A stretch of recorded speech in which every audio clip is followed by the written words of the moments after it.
It may look like a building site, but this brand new Bremerhaven factory will soon be producing some of the longest wind turbine blades in the world. There's a very good reason why it's here.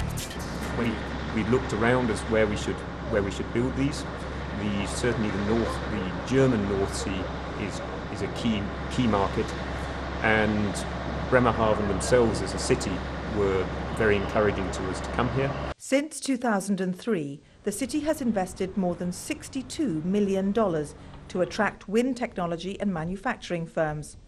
Almost $20 million of that was spent in constructing a deep water channel and other infrastructure crucial to the offshore wind industry. The area is also home to a strong skills-based workforce whose traditional sources of employment, fishing and shipbuilding, are in decline. They know a lot about the sea, they know a lot about steel, shipbuilding, and this new technology, offshore wind energy, combines those two specific capacities. But it takes more than skills and money to build this new vision.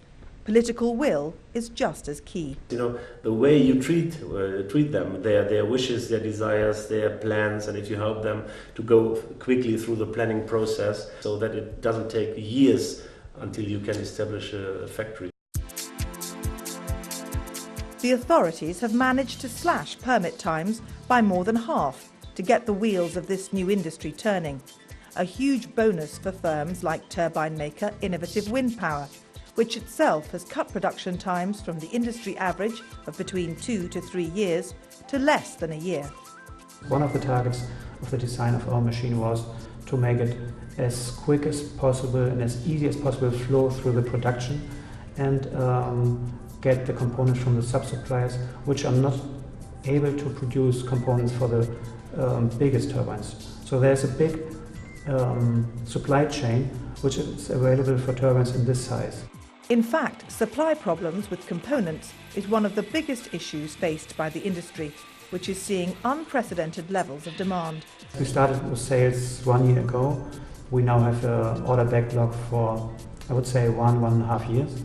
But we see the situation that we will have problems in the future. If an industry explodes like the wind industry has in the past 2 years, I think it's just a natural reaction that at the end the supply chain is going to be the bottleneck. With a 4-year order backlog, companies like Germany's Repower, one of the world's leading wind turbine manufacturers, are building ever closer relationships with partners.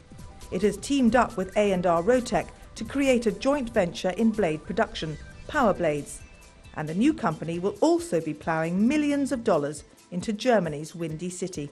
We're building a 22,000 square foot purpose-built state-of-the-art factory. We're investing in the new technology for the rotor blades and the processors, and we're employing up to 600 people on this site. Overall, the local Business Investment Authority estimates that $390 million will be spent over the next 5 years by the 140 companies and research institutes that form the city's new wind energy hub. The winds of change are blowing through Bremerhaven's economy. Global wind turbine and blade production has more than doubled in the past 2 years and could do so again before the end of the decade. With 20% of total new production capacity in the next 10 years forecast to be in Europe, Bremerhaven is building its future on a high-growth industry. The European target of achieving 20% of its energy from renewables by 2020 clearly means that the local market is, for now, the most important. Yet, despite struggling to keep pace with booming demand, some firms have ever greater ambitions for expansion. It's not only 1, 2 or 3 countries like Germany who are running ahead of the pack and establishing renewable energies. It's really becoming a global business, and that is why I see such a brilliant future for our sector. A brilliant future for the wind energy industry that should result in a brilliant future for Bremerhaven.